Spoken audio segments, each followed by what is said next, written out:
오늘 슬기로운 바벨론 생활 두 번째 시간인데요. 오늘도 제가 만든 제목은 좀 올드합니다. 머리가 될 것인가 꼬리가 될 것인가 그것이 문제로다까지 하려다가 앞부분만 했습니다. 거룩함은 영향력입니다. 거룩한 것은 좀 고리타분하고 진부하고 이런 것이 아니라 사실은 사람들의 눈에 확 띄는 구별된 것. 거룩은 세속으로부터의 구별인데요, 우리는 많은 경우에 그것을 구별이 아닌 격리됨이라고 생각합니다. 세상과는 전혀 아무런 상관없는, 세상과 동떨어진 삶을 사는 게 마치 거룩인 것처럼 생각을 하지만 그런 게 아니죠. 악하고 죄된 것을 피해 다니는, 영어로 이제 escapism, 현실을 도피하는 것이 거룩이 아니라 사실은 악하고 죄된 것을 현실로 직면하고 또 그 가운데 살지만 그것에 영향받지 않고 오히려 영향을 주는 게 바로 거룩이다라고 하는 것입니다. 구별되었기 때문에 돋보이는 것이고요, 영향력이 있는 것이고 매력이 있는 것이죠. 제가 어렸을 때 그 수련회를 가서 기도를 하는데 어떤 권사님이 막 열심히 기도하는 제가 이뻐 보이셨는지 저를 붙들고 기도를 해주셨는데요, 그 권사님의 기도가 저는 아직까지도 잊혀지질 않습니다. 어떻게 기도하셨냐면 신명기 28장 13절 말씀으로 기도해 주셨더라고요. 그때는 몰랐는데 제가 나중에 말씀 읽다가 알았습니다. 여호와께서 너의 머리가 되고 꼬리가 되지 않게 하시며 위에만 있고 아래에 있지 않게 하시리니. 그래서 막 성민이가 머리가 될지언정 꼬리가 되지 않게 해달라고 기도하시는데 이게 무슨 뜻일까? 저 그때는 참 궁금했습니다. 사실은 이런 말씀을 보면 우리가 예수님 믿으면 무조건 머리가 돼야 되는구나, 꼬리가 되면 안 되는구나, 무조건 위로 올라가야 되는구나. 그래서 이 성공주의, triumphalism, 예수님 믿는 사람은 무조건 성공해야 된다, 이렇게 우리가 고지론적으로 이해할 수 있는데 그게 아닙니다. 영향력 있는 사람이 되라는 거예요. 예수님을 믿는다는 것은 영향력을 받는 자리가 아니라 영향을 주는 자리에 선다라는 것을 의미하는 것이죠. 거룩하면 타인에게 영향을 주려고 하는 것이 아니라 영향을 주려고 하지 않아도 영향을 줄 수밖에 없는, 영향력이 있는 사람이 되는 것입니다. 마치 어두운 밤에 사람들이 길을 가는데 불빛이 누구 한 사람한테 있으면 여러분 자연스럽게 불빛이 있는 사람에게 몰리게 되지 않겠어요? 그 사람이 가는 곳을 따라가게 되지 않겠습니까? 다 어두우니까 불빛이 있는 사람이 영향력이 있는 사람이 되고 그 사람을 다른 사람이 따라갈 수밖에 없게 된다고 하는 것입니다. 여러분, 예수님은 거룩하셨기 때문에 그 당대 사람들에게 영향력이 있었는데요, 종교적인 사람들에게만 있었던 것이 아니라 어린아이들에게 영향력이 있었어요. 예수님이 어린아이들을 위해서만 사역을 한 건 아니었는데 예수님이 가는 곳마다 어린아이들이 예수님을 따라다녔습니다. 그래서 예수님이 말씀하시잖아요. 어린아이들이 내게 오는 것을 막지 말아라. 무슨 말이죠? 예수님이 어린아이들을 따라가 다니신 게 아니라 어린아이들이 예수님을 따라다니는 거예요. 여러분, 아이들은요 자기가 싫으면 안 따라다닙니다. 도망 다니죠. 예수님에게 뭔가 다른 부분이 있었던 거예요. 예수님에게 이 거부할 수 없는 매력이 있었다라고 하는 거죠. 그 당대의 이 죄인들도 마찬가지였습니다. 모든 사람들이 피해 다녔던 세리나 창기들 또한 예수님을 쫓아왔어요. 예수님을 만나기 위해서 예수님에게 어트랙트 되었습니다. 한 번 빠지면 헤어날 수 없는 예수님의 이 매력, 이 매력은 예수님이 세상의 트렌드에 잘 알고 세상의 유행에 잘 민감하게 반응해가지고 사람들이 매력을 느꼈던 게 아니라 예수님이 거룩했기 때문이라는 거죠. 여러분, 오늘날 교회가 이 매력을 잃어버렸습니다. 더 이상 세상 사람들은 교회를 이 어두운 세상에 불빛을 가진 사람들로 생각하지 않습니다. 여러분, 우리가 너무 거룩해서 너무나 세상과 동떨어져 있어서 여러분 너무 그래서 매력이 없는 게 아니라 오히려 교회가 교회다움을 잃어버렸고 교회가 매력을, 그 거룩함을 잃어버렸기 때문에 세상 사람들로부터 매력 없는, 그냥 진부하고 너무나 고리타분하고 그런 존재들로 우리가 전락되었다는 것을 우리는 뉴스를 통해서 매일마다 확인하고 있습니다. 여러분, 다니엘이 정했던 뜻, 우리 지난주 말씀 들으셨던 분들 기억나십니까? 다니엘이 정한 뜻은 다이어트가 아니었죠. 거룩한 삶, 내가 하나님께서 우리를 불러주신 그 거룩한 삶을 살리라. 바벨론에서도 거룩을 요구하시는 하나님의 뜻을 정하여 왕의 진미와 포도주로 자기 자신을 더럽히지 않기로 결정하였습니다. 그것이 바로 다니엘이 선택했던 슬기로운 바벨론 생활이었다라고 지난주에 말씀드렸어요. 다니엘이 거룩하게 살기로 뜻을 정하였을 때에 여러분, 그는 꼬리의 신세로 끌려와가지고 꼬리의 신세로 바벨론에 들어갔지만, 오늘 본문 말씀을 통해서 하나님께서 어떻게 그가 꼬리에서 머리가 될 수 있었을지를 말씀을 통해 이야기해 주고 계십니다. 오늘 이 다니엘서 2장이 전체 본문인데요, 우리 부분적으로 읽었지만 오늘 전체의 내용을 다룹니다. 이 결론부터 제가 선포하고 말씀 시작하겠는데, 다니엘서 2장 48절과 49절 말씀, 이 결론이에요. 왕이 이에 다니엘을 높여, 그렇죠? 밑에서 위로 올라갔어요. 귀한 선물을 많이 주며 그를 세워 바벨론 온 지방을 다스리게 하며 또 바벨론 모든 지혜자의 어른을 삼았으며, 왕이 다니엘의 요구대로 다니엘뿐만이 아니라 그 세 친구였던 사드락과 메삭과 아벳느고를 세워 바벨론 지방의 일을 다스리게 했다. 이 다니엘과 세 친구가 바벨론의 머리가 되었던 이야기를 오늘 하고 있는 것입니다.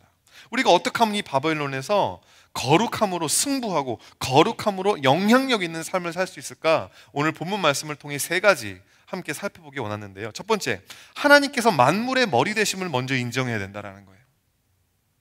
바벨론의 왕이었던 느부갓네살이 아니라 온 만유의 통치자 되시고 창조자 되시는 하나님 여호와가 머리라고 하는 사실. 다니엘서의 이야기는 여러분 여전히 지난주에 말씀드렸던 것처럼 우리의 아도나이, 우리의 주님 대신 하나님에 의해서 전개가 됩니다. 하나님께서 꿈을 통해 바벨론 제국의 왕 느부갓네살의 마음을 완전히 사로잡아 버리셨어요. 여러분 영화 인셉션 보셨죠? 그 인셉션에서 나오는 것처럼 하나님이 느부갓네살 꿈속에 들어가가지고 오직 하나님만이 만유의 주님 되신다라고 하는 그 아이디어를 심어두고 오신 거죠. 근데 이 꿈을 꿨는데 이걸 어떻게 해석을 할지 모르겠으니까 그러면서 이제 이 프러스트레이트 된 느부갓네살의 이야기로부터 오늘 본문이 전개가 됩니다. 꿈을 꾸었는데 너무 생생하고 근데 동시에 너무 불안한 거예요. 그래가지고 느부갓네살이 바벨론에서 꿈 좀 해석한다는 모든 술객들과 점쟁이들 다 모아놓고 이제 이야기를 하는 거죠. 내 꿈을 좀 해석을 해봐라. 근데 너무나 이 악독한 게 꿈을 이야기도 안 해주고, 너희들이 진짜 신의 내림을 받아가지고 꿈을 해석하는 거면 내 꿈도 맞추고 그 꿈을 해석도 해라. 이 말도 안 되는 요구를 하게 된 것입니다. 왜 그랬을까요? 저는 이렇게 생각해요. 느부갓네살 왕이 이제는 좀 시험해보고 싶은 거예요. 느부갓네살 왕이 지금 왕이 된 지 얼마가 안 됐습니다. 그러니까 이미 지금 그 나라 권력의 체계가 이 술사들과 점쟁이들이 가지고 있는 이 지분, 그들이 가진 권세가 있는데 왕으로서 이들을 다스려야 되는데 막 저항을 하니까 좀 이 기회에 처단을 해버리고 싶었던 거였는지 모르겠지만, 이 느부갓네살이 알고 싶은 거죠. 바벨론, 우리가 믿고 있는 신이 정말 진짜인가? 정말 능력이 있는가? 그리고 이 신들의 힘을 빌어서 미래를 예측할 수 있다고 이야기하는 이 술사들, 이 점쟁이들이 정말 능력이 있는 진짜들인지 가짜들인지 한번 시험해보고 싶었던 것 같아요. 그러니까 내 꿈도 맞추고 그 꿈도 해석해라.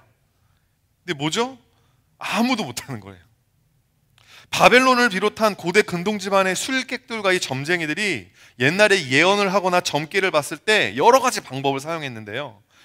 기상변화, 구름의 모양이라든지 아니면 뭐 비가 온다든지 이런 것들을 통해서 이 점괘를 보는 사람도 있었는데, 우리가 지금 보기에는 너무나 기괴하고 너무나 이상한 방법도 많이 있었습니다.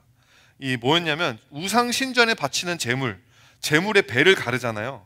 그러면 이제 내장이 드러나는데 그 내장의 모양, 내장이 어떻게 꿈틀대고 있는지 이런 것들을 보고 점괘를 봤다라는 거죠. 말이 안 되는 것 같지만 옛날에는 그랬다라는 것입니다. 그리고 어떤 이 소나 사람이 출산을 했는데 태어났는데 뭔가 기형적인 모습을 하고 있으면 와, 이건 신의 계시다라고 이제 생각을 했다고 하는데, 여러분 이런 풍습은 지금도 존재합니다. 지금도 사진 좀 조금 살짝 그로테스크한데 사진 보여주시면 이게 아이예요. 이런 아이가 여러분 2014년에 인도에서 태어났는데요, 팔다리가 8개가 달린 아이. 근데 우리는 알아요. 샴쌍둥이입니다. 쌍둥이가 이 엄마 뱃속에서 잘못돼가지고 기형적으로 태어나서 이 형제의 팔다리까지 같이 붙어서 나온 거죠. 근데 우리는 이렇게 이해하지만 이 힌두교를 믿는 사람들에게 이게 뭐냐면 그들이 믿는 신 브라마의 성스러운 재림인 거예요. 이 아이는 하나님인 거예요. 하나님의 아바타가 이제 나온 거죠. 예. 이 바벨론의 술객과 점장이들이 풀어놓는 점괘, 이 신의 계시라고 주장하는 것들이 뭐냐면 사실상 눈으로 관찰할 수 있는 지극히 자연적인 현상을 가지고 그들이 지극히 주관적으로 해석하는 거예요. 이런 이 쌍둥이, 기형적인 아이들이 슬프지만 태어났을 때 이것을 가지고 과학적인 사고를 못하니까 그냥 이거는 신의 계시다라고 지극히 주관적인, 그러므로 지극히 일관적이지 않은 인컨시스턴트한 그런 해석을 했다라고 하는 거고, 사람들은 뭐 술사가 그러니까, 점쟁이들이 그러니까 그냥 그런가 보다 하고 넘어갔던 것입니다. 그러니까 코에 붙이면 코걸이고 귀에 붙이면 귀걸이인 거예요. 그럼에도 불구하고 여러분, 이 사람들이 말이 권력이 있었고요, 영향력이 있었습니다. 왜? 제도화되어져 있었기 때문에. 견고한 이 계층제로 술사 위에 술사 있고 술사 밑에 술사 있는, 그래서 정말 내 선배 점쟁이가 이렇게 해석을 하면 아무도 꼼짝없이 그냥 그런가 보다 하고 넘어가야 된다는 거죠. 이 진리가 아닌 것에 사람들이 막 휘둘리고 있었다라고 하는 건데, 여러분, 이번에 느부갓네살이 새롭게 펼친 This is a new game, 완전 새로운 판이 펼쳐진 겁니다. 지금까지는 이미 눈에 보여지는 현상에 대한 그냥 그럴듯한 해석을 가지고 놀고, 그러니까 요즘 말로 썰을 잘 풀어내면 그럼 사람들이 와 하고 박수 줬는데, 이번에는 느부갓네살의 왕이 꿈을 꿨는데 그 꿈을 이야기를 아직 안 해주는 거예요. 그거 맞춰보라는 거예요. 이제 정말 레알 영적 능력이 있지 않고서는 이제는 느부갓네살의 왕의 꿈을 알 수 없고 해석도 할 수 없는, 진짜와 가짜가 구별되는 이 시험이 찾아온 거죠. 그러니까 지금 이 바벨론의 술객들과 점장이는 절망적인 상황인 겁니다. 다 죽은 거예요, 이제.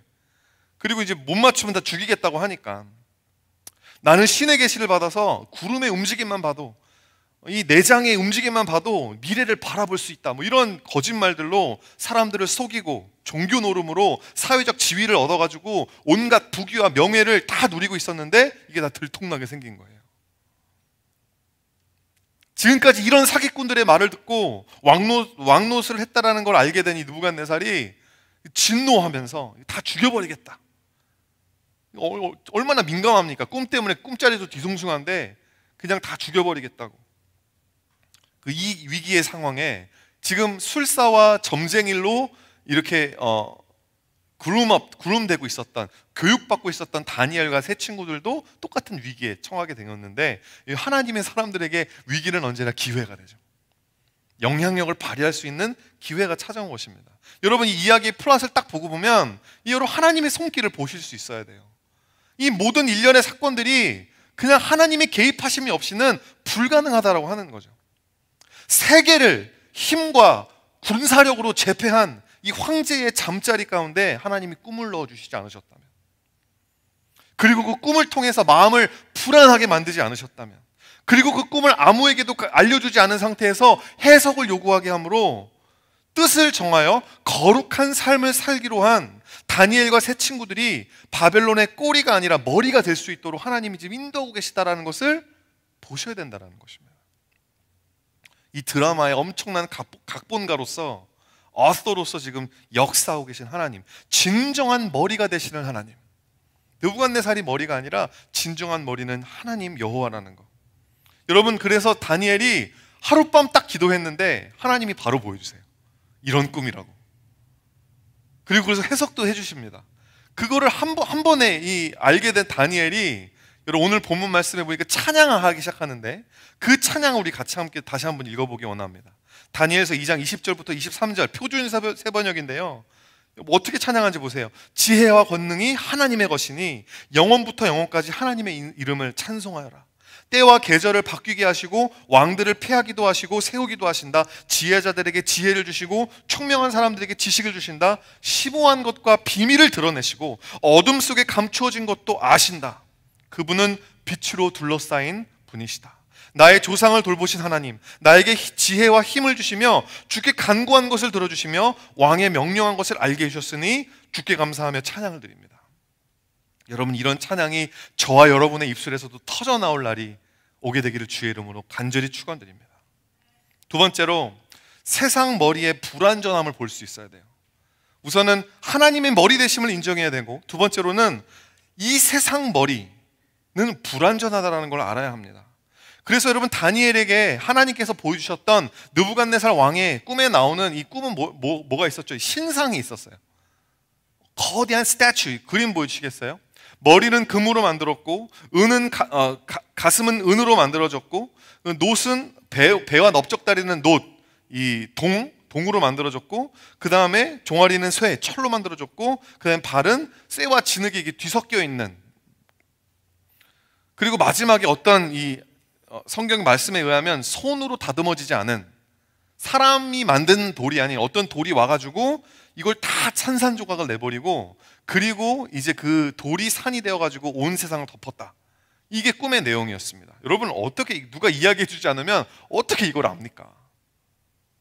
근데 여러분, 이 신상을 우리가 자세히 살펴보면 세 가지 특징을 볼 수 있습니다. 이 신상의 세 가지 특징, 첫 번째는 뭐냐면요, 엄청 크다는 거예요. 거대하다라는 거죠. 엄청나게 큰 신상. 자, 보십시오.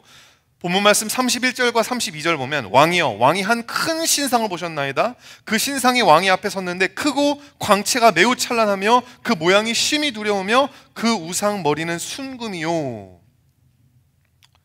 여러분, 고대 사람들이 신상을 많이 세웠어요. 지금도 우리 옛날 이제 유적지 같은 데 가면, 유럽이나 뭐 터키나 이런 데 가면 옛날 이 유럽 사람들, 아니죠, 옛날 고대 사람들이 세워놓은 신상들이 조금씩 남아있는 경우가 있는데, 그거 베이스만 봐도 이게 얼마나 크겠구나라는 것을 우리 알 수 있을 정도로 큰 신상을 지었는데, 왜 지었을까요? 자신들이 믿는 신, 이 도시를 다스리고 보호하는 신이 얼마나 위대하고 힘이 센지를 과시하기 위한 용이었습니다. 지금도 여러분, 지금도 뭐 북한 같은 데 가보면 우리 북한의 뭐 김삼 부자 그 사람들의 이 우상들이 엄청나게 크게 세워져 있거든요. 이게 뭐예요? 과시용이에요. 우리나라를 지키는, 이 도시를 지키는 신이 너희들 내 도시를 지키는 신보다 훨씬 강력하다, 이걸 보여주고 압도해버리기 위해서 무조건 크고 화려한 신상들을 세우는 것입니다.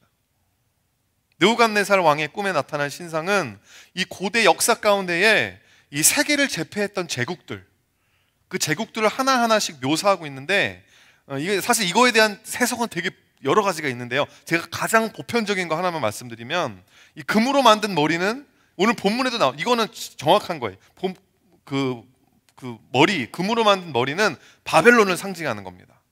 바벨론을 상징하고, 그 다음에 은으로 만든 가슴과 팔은 메데 페르시아 제국, 나중에 고레스 왕이 페르시아 왕이었어요. 그걸 상징하고, 동으로 된 배와 넓적다리는 이 그리크, 이 알렉산더 대왕이 이제 만들었던 그 헬라 제국을 이야기하는 거고, 그 다음에 쇠로 만든 종아리는 로마 제국을 이야기하는 거고, 그다음 마지막에 뭐 발은 어떤 사람들은 EU라는, 그러니까 유럽 유니언 있잖아요, 그거라는 사람도 있고, 뭐 여러 가지 다른 이야기를 하는 사람들이 있습니다. 근데 뭐 여러분, 정말 중요한 건 뭐냐면, 이 신상은 하나님의 나라를 대적하는 이 세상 나라들을 상징한다라는 거예요.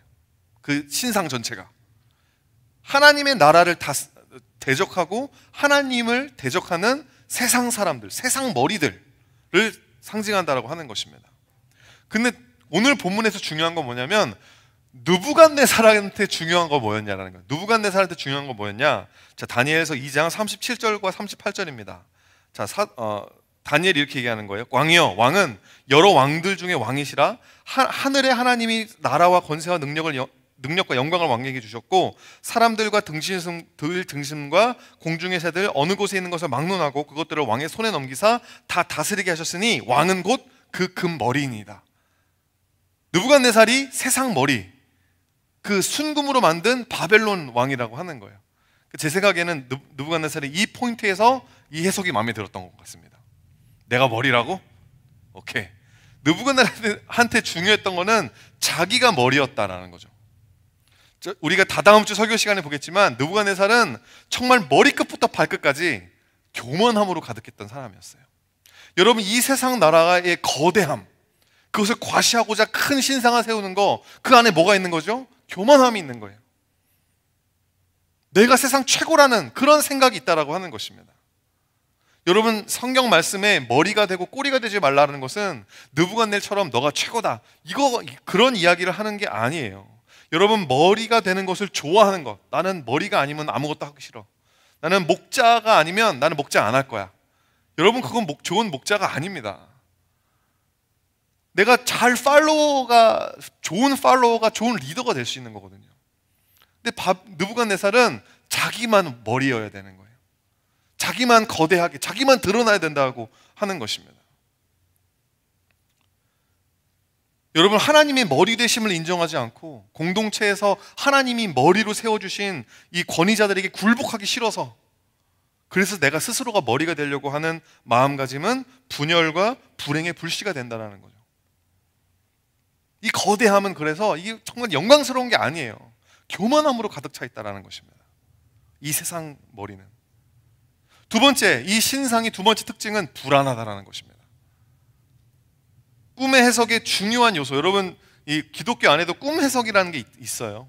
우리가 많이 안 하지만 이 상담 같은 거 하시는 분들이 이 꿈 해석을 통해서 한 10번 상담할 것을 2번 만에 상담이 들어갈 수 있는, 왜냐하면 이 꿈을 통해 우리의 감정이 드러나기 때문에.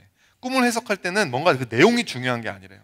내가 무엇을 꾸었냐가 아니라 그 꿈에서 내가 느꼈던 감정이 뭐였냐가 되게 중요하고, 그렇다는데 그 꿈의 감정이 뭐였죠? 불안함이었거든요. 보세요. 다니엘서 2장 1절, 느부갓네살이 다스린 지 2년이 되는 해에 느부갓네살이 꿈을 꾸고 그로 말미암아 마음이 번민해. 잠을 이루지 못할 정도로 불안했다라는 것입니다. 근데 여러분, 꿈 자체를 봐도 그래요. 여러분, 이 신상을 생각해 보십시오. 머리, 가슴, 배 내려가면 내려갈수록 원자재의 질이 떨어지고요, 위는 무겁고 밑으로 내려갈수록 가벼워집니다.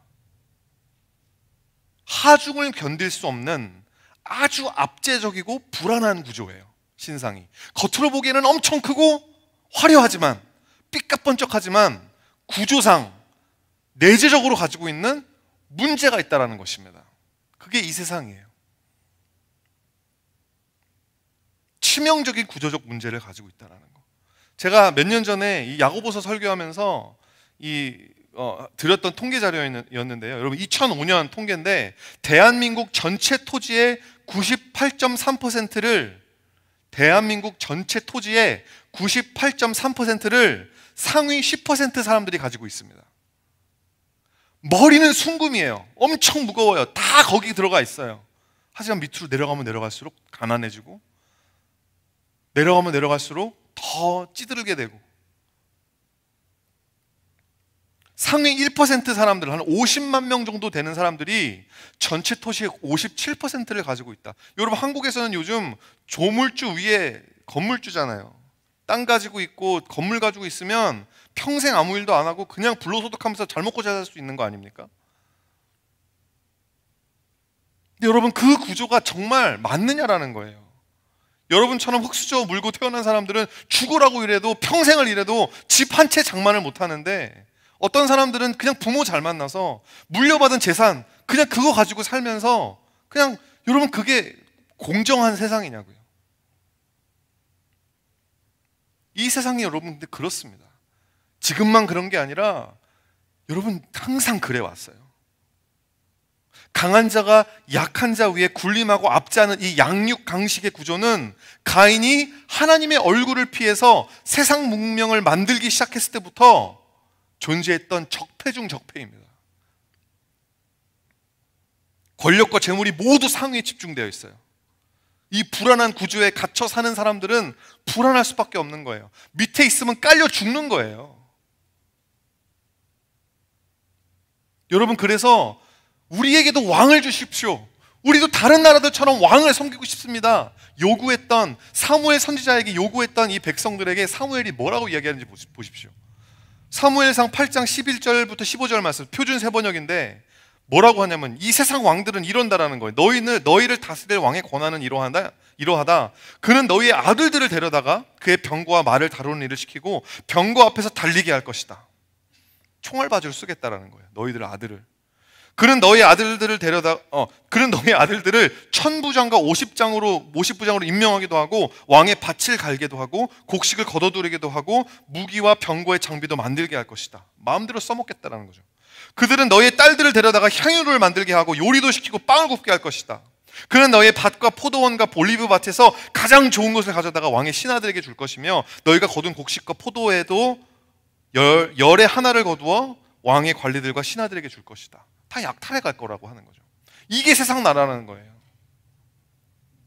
여러분, 이런 불안하기 짝이 없는 세상에 조금이나마 이거를 좀 바로 잡아보고자 사람들이 시민운동을 하고 인권운동을 하고 노예 해방운동을 하고 인종차별 반대 운동을 하고 민주화 운동을 하고 여성운동을 하는 게 여러분 모두 기독교적 문화, 토양의 바탕에서 만들어진 근대의 산물들이라는 거 알고 계세요? 인권, 여러분 이거 오래된 거 아닙니다. This idea only existed for about 200 years.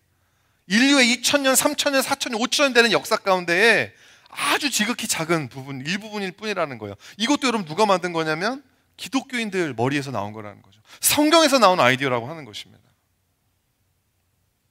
50년 전까지만 해도 우리가 지금 당연하게 누리고 있는 것들 여러분 잊지 않았어요.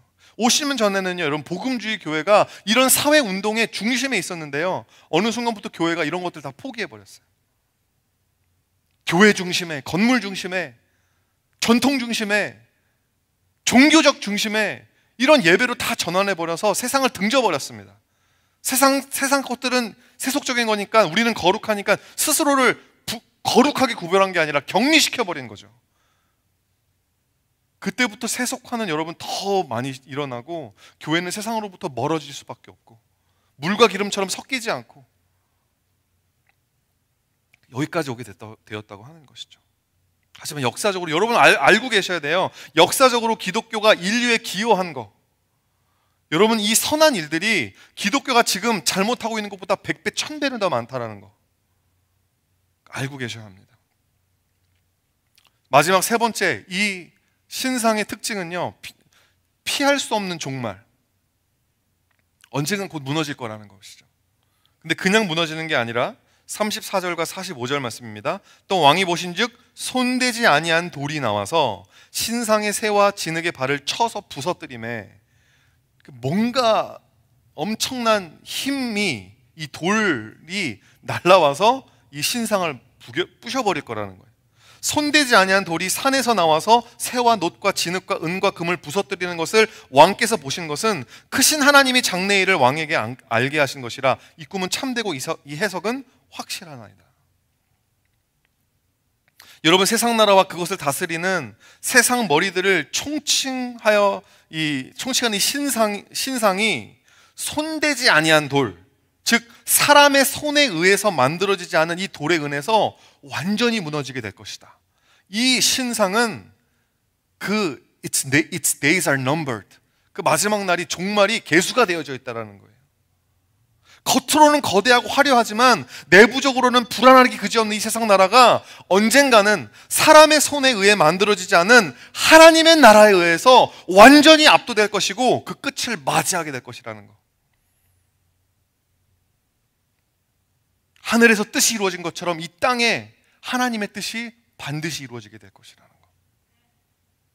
영원히 쇠하지 않는 하나님의 나라의 그 통치가 물이 바다 덮음같이 온 세상 사람들에게 편만하게 전파되고 그것이 그냥 모든 사람들이 인정할 수밖에 없게 되는 날이 반드시 오게 될 것이라는 것을 느부갓네살 왕의 꿈이 이야기해 주는 거예요.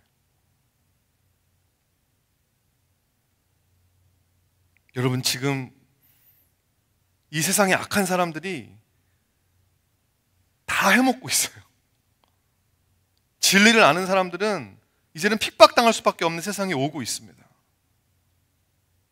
여러분, 하지만 그들의 날은 이미 계수되었고 인류는 지금 피할 수 없는 종말을 향해 멈출 수 없는 시간의 속도로 한 걸음씩 나아가고 있다는 걸 믿으시길 바라요. 오늘 이게 여러분 이 이야기, 이 메시지가 여러분에게 굿뉴스로 다가오게 되기를 예수님의 이름으로 축원드립니다. 여러분, 느부갓네살처럼 여러분 우리 안에 느부갓네살이 살아있으면 우리 안에 내가 머리가 되고 싶어. 그 나쁜 뜻에서 내가 이 세상에 정말 이 세상 나라에서 좀 뭔가 한 자리 해보고 싶어. 여러분, 그런 마음을 가지고 계시다면 받아들일 수 없어요. 이 세상에서 여러분 가난한 심령으로 살아가고 계십니까? 가난한 심령으로 사는 게 뭐냐고요? 가난하니까, 고달프니까 삶이. 애통하는 마음으로 살고 계십니까? 여러분 돈 많으면 애통할 일이 뭐가 있습니까? 권력이 있는데 뭐가 애통해요?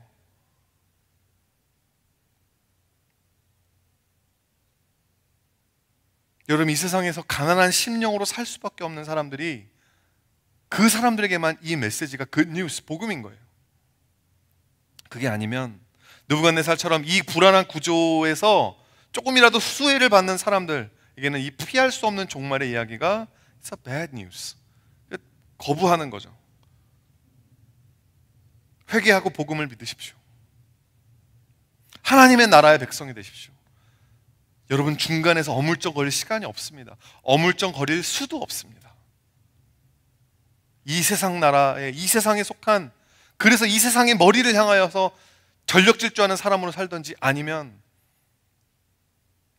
하나님의 나라를 바라보며 다니엘처럼 뜻을 정하여 거룩하게 이 세상에 영향력을 끼치는 그런 사람으로 살든지, 여러분 오늘 아직 하지 못하셨다면 결단하시기를 바랍니다. 여러분 이렇게 불안한 세상에서 하나님이 세우신 머리가 되기 위해서면, 세 번째로, 이게 가장 중요한데요, 머리를 조아리고 기도해야 돼요. 이게 여러분, 이게 유일한 길입니다.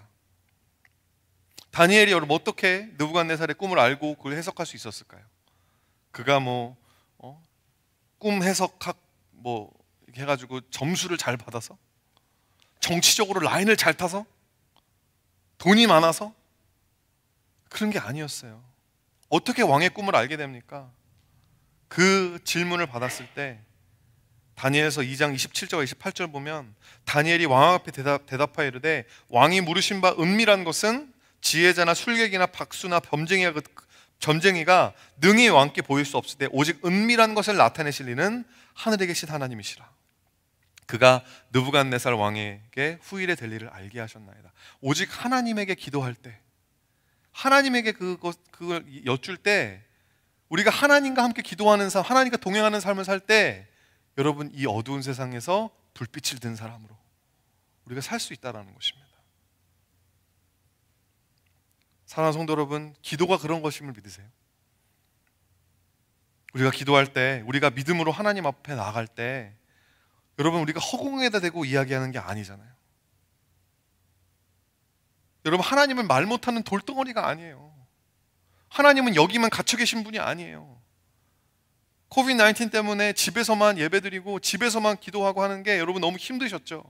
그래서 정말 이따금씩 나와서 대면 예배 드리는 거 좋지만, 이 코비드-19 기간에 우리가 정말 배웠어야 되는 레슨이 뭡니까? 여러분이 일상을 살고 있는 그 여러분의 처소가 바로 성소라는 거예요. 그곳에서도 여러분 하나님 예배할 수 있고, 그곳에서도 여러분 하나님께 기도할 수 있다는 거예요. 물론 여러분 공동체가 함께 모이는 거가 힘이 되죠. 서로 어카운터빌리티 지킬 수 있고, 그래서 우리가 정말 애써서 모이는 것이지만 본질은 여러분 똑같습니다. 여러분이 이곳에서 기도하고 예배하던, 여러분 지금 온라인에서 집에서 처소에서 예배하고 기도하시던 똑같은 하나님, 똑같은 아버지에게 우리는 기도하고 있다는 거. 다니엘에게 느부갓네살 왕의 꿈을 알게 하시고 해석하게 해주신 똑같은 하나님이 지금 우리와 함께 하신다는 거. 여러분 이것을 믿는다면 어떻게 기도하지 않을 수 있어요? 어떻게 우리가 기도를 그냥 최후의 수단으로 미뤄둘 수 있느냐라는 거죠. 예레미야 33장 3절 말씀, 너는 내게 부르짖으라, 내가 내게 응답하겠고 내가 알지 못하는 크고 기이한 일들을, 은밀한 일들을 내가 너에게 보여줄 것이다. 우리에게 오늘도 약속하시는 하나님이신 줄 믿으시기를 바랍니다. 기도한다라는 것은요, 나의 머리를 하나님 앞에 조아리는 거예요. 무조건 여러분 그렇다고 막 계속 이러고 기도하는 거 아니에요. 우리가 피지컬리 고개를 하던 우리의 마음의 자세를 이야기하는 거죠. 머리를 조아린다는 게 뭐예요? 누구 앞에서 내가 머리를 숙인다는 게 무엇입니까? 그 사람이 주되심을 인정하는 행위입니다. 그 인간들끼리는 서로 리스펙트 정도지만, 우리가 하나님한테 우리의 머리를 조아린다는 것은, 주님 내 인생의 머리는 내가 아니라 하나님이십니다. 나는 모르지만 하나님은 아십니다. 나는 알 수 없지만 하나님은 알고 계십니다. 그래서 내가 하나님이 필요합니다. 하나님의 영향력 아래 내 자신을 100% 의뢰합니다. 그 의미의 바디 랭귀지가 머리를 조아리는 거예요. 다니엘서에 보면, 오늘 본문에 보면 다니엘이 이렇게 기도했다고 나옵니다. 16절부터 18절 말씀, 다니엘이 들어가서 왕께 구하기를 시간을 주시면 왕에게 그 해석을 알려드리리다 하니라. 이에 다니엘이 자기 집에 돌아가서 그 친구 하나냐와 미사엘과 아사랴에게 그 일을 알리고 하늘에 계신 하나님이 그 은밀한 일에 대하여 불쌍히 여기사 다니엘과 친구들이 바벨론의 다른 지혜들과 함께 죽임을 당하게 않게 하시기를 그들로 하여금 구하게 하니라. 세 가지를 하죠. 첫 번째는 시간을 확보하는 거예요. 기도를 위한 시간을 확보하는. 지금 죽을 수밖에 없는, 죽을 수도 있는 절대절명의 순간 가운데 그들을 지키고 있는 이 사람에게 좀 시간을 주십시오. 기도하겠다는 말도 안 해요. 그냥 시간을 달라는 거예요. 여러분 바쁘시죠? 현대인의 삶, 또 청년들 얼마나 바빠요. 공부하느라, 일하느라. 우리 정말 저 같은 애 아빠들은 애 키우느라 너무너무 바쁜데, 여러분 그 와중에 나에게 시간을 좀 주십시오. 기도할 수 있는 시간을 여러분 확보해 놓고 사십니까? 그 정해진, 예수님과 함께 대화 나눌 수 있는 그 시간과 장소가 여러분의 삶에 정해져 있습니까? 아니면 그냥 생각나면, 언뜻 생각나면? 여러분 그게 훈련이에요. 다른 게 훈련이 아닙니다. DDC도 있고 다 있지만 프로그램 수료하는 거, 여러분 이거는 여러분이 일상 가운데서 훈련할 수 있게 좀 그냥 어느 정도 그냥 방향만 잡아주는 거지, 여러분 진짜 훈련은 여러분이 스스로 하나님 앞에서 하셔야 되는 거예요. 내 영적 습관이 기도하고 말씀 보고 하나님과 교제 나누고 순종하고, 여러분 다 여러분 정답을 알고 있잖아요. 정답을 알면 뭐합니까? 훈련이 안 돼 있고 그것이 내 일상이 되어지지 않는 것인데, 하나님께 순종하는 게 그냥 이따금씩 한번 하는 이벤트성으로만 머물러져 있다면 하나님 마지막 날에 우리 보시면서 너가 누구니? 이러실 수도 있다라는 거예요. 마음 가운데 urgency를 가지고 훈련하셔야 합니다. 예배를 제 시간에 드리는 것도 그래서 중요한 거예요. 온라인으로 예배를 드릴 때 너무나 쉽게 타협되어졌던 부분이죠. 여러분 뭐죠? 시간조차도 내 것이 아닙니다. 예배를 드릴 시간이 되면 내가 하나님에게 내 스스로를 하나님께서 나에게 허락해 주신 이 예배 시간을 주님이 나의 주님이시기 때문에 지키겠습니다. 여러분 이게 예배라고 하는 거죠. 두 번째로 뭘 했습니까? 다니엘이 혼자 기도한 게 아니라 친구들과 함께 대화 나누기 시작했어요. 목장 모임을 한 거예요. 지금 우리가 이런 상황인데 우리 같이 기도하자. 그러면서 막 기도 제목을 막 이야기합니다. 하나님이 우리를 불쌍히 여기셔서 우리를 구원하실 수 있도록, 그리고 우리뿐만이 아니라 이 바벨론 나라에 이것 때문에 다 죽을 수밖에 없는 이 술사들과 범죄이들을 위해서 우리 같이 기도하자. 여러분 함께 기도하는 공동체가 있는 거 얼마나 큰 축복인지 몰라요. 여러분 힘들고 어려운 일이 있을 때 이것에 대해서 같이 나눌 수 있고 기도해달라고 요청할 수 있고, 여러분 정말 기도가 하나님께서 들어주시는 것이라고 여러분 믿으신다면 얼마나 큰 특권입니까? 나를 위해서 기도해 줄 수 있는 목회자가 있다는 거, 나를 위해서 기도해 줄 수 있는 목자가 있다는 거. 위기 앞에서 다니엘과 세 친구들이 함께 조아린 머리를 맞대고 함께 기도하는 모습 생각해 보십시오.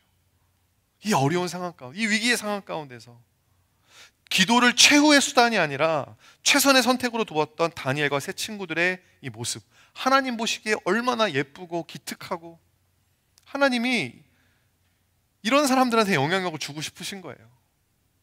안 그렇겠어요? 조금만 어려우면 바로 그냥 컴플레인하고, 조금만 힘들고 어려우면 그냥 바로 포기하고 그냥 바로 이전 삶으로 돌아가고, 그게 아니라 정말 하나님 이 어려운 상황 가운데 내가 먼저 기도합니다. 우리가 먼저 함께 모여서 손잡고 주님 앞에 나아가서 기회를 구합니다. 하나님이 부어주시는 거죠. 영향력을. 마지막엔 이들이 여러분 하나님에게 불쌍히 여겨달라고 기도해요. 뭐죠? 은혜를 구하는 기도인 것입니다. 내가 어떻게 한번 해보겠습니다가 아니에요. 어떻게 뭘 합니까? 아무것도 할 수 있는 게 없어요. 코비드-19 우리가 어떻게 합니까? 아무것도 할 수 있는 게 없어요. 은혜를 구하는 거예요. 하나님 불쌍히 여겨주세요. 나에게는 답이 없으니 주님 저를 옳은 길로 인도해 주세요. 하나님 앞에 여러분 우리가 왜 이러고 기도하죠? 그냥 거룩해 보이려고 하는 거 아니에요. 주님 내 손은 비었어요. I don't have anything in my hand. I'm empty. I don't know anything. 하나님이 나에게 가르쳐 주시고 하나님의 것으로 내 손에 채워주시기를 간구합니다. 은혜를 구하는 기도, 간절한 기도. 이 혼란과 위기 가운데 세상에 둘러싸여서 살고 있는 신앙 공동체가 여러분이 같이 시간을 정해서 같이 모여서 예배드리고 기도하고 하나님의 은혜를 구하고, 이게 뭐예요? 교회인 거예요. 그게 교회죠. 예수님께서 이 성전에서 바리새인들과 종교 지도자들과 싸우시면서 인용하셨던 말씀입니다.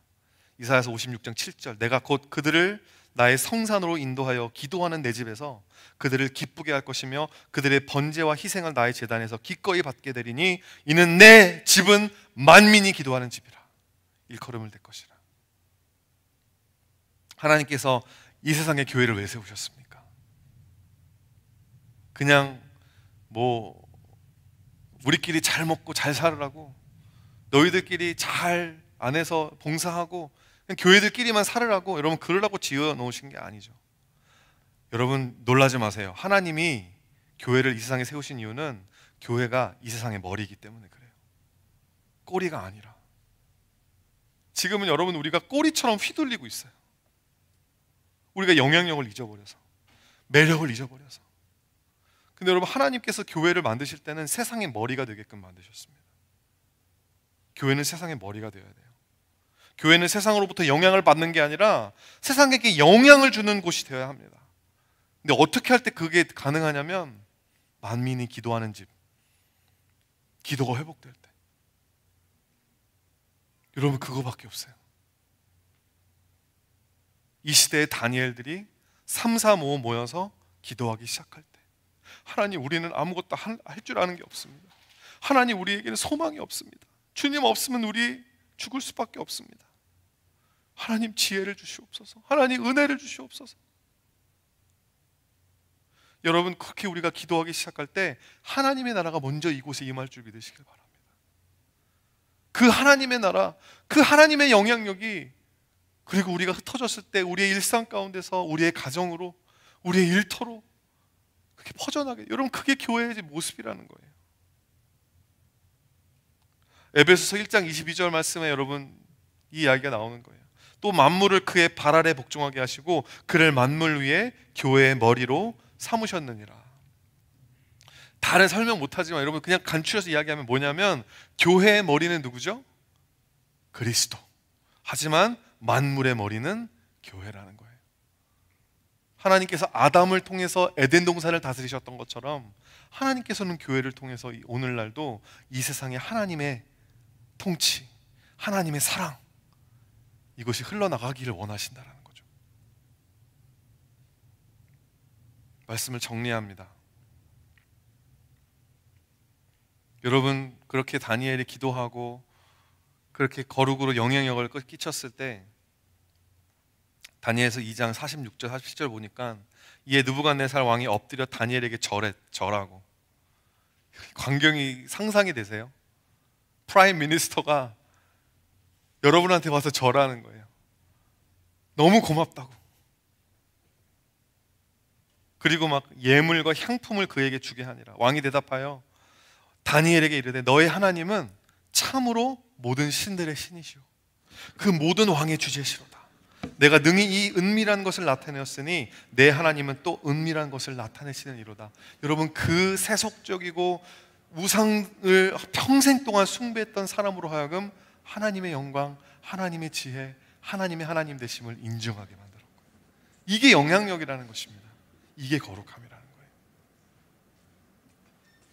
바벨론의 머리는 꼬리가 되고 꼬리였던, 포로였던 다니엘과 세 친구들은 머리가 되는 이 그림, 여러분 바로 저와 여러분의 삶의 이 교회의 그림이 되기를 간절히 예수님의 이름으로 축원드립니다.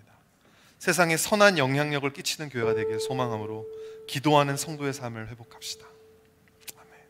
우리 같이 함께 찬양하기 원해요. 나를 통하여 주님, 이 땅이 주님의 땅이 되게 하여 주시옵소서. 지금 내가 서 있는 이곳에서 하나님 나를 통해 높임 받아주시고, 내가 밟는 이 땅이 하나님의 땅, 하나님께서 하나님의 통치가 드러나는 주님의 땅이 될 수 있도록 하나님, 우리가 기도하기 원합니다. 거룩하기 때문에 세상으로부터 격리된 것이 아니라 온전하게 세상 안에 살지만 세상에 속하지 않고 오히려 세상에 사람들에게 영향력을 줄 수 있는, 여러분, 하루아침에 되는 일이 아니에요. 하루 이틀 기도한다고 되는 것이 아닙니다. 우리의 삶이, 하지만 그것을 위해서 이제 곧 다가올 종말을 준비하는 마음으로 살 수 있게 해달라고 우리 기도하는 마음으로 함께 찬양하도록 하겠습니다.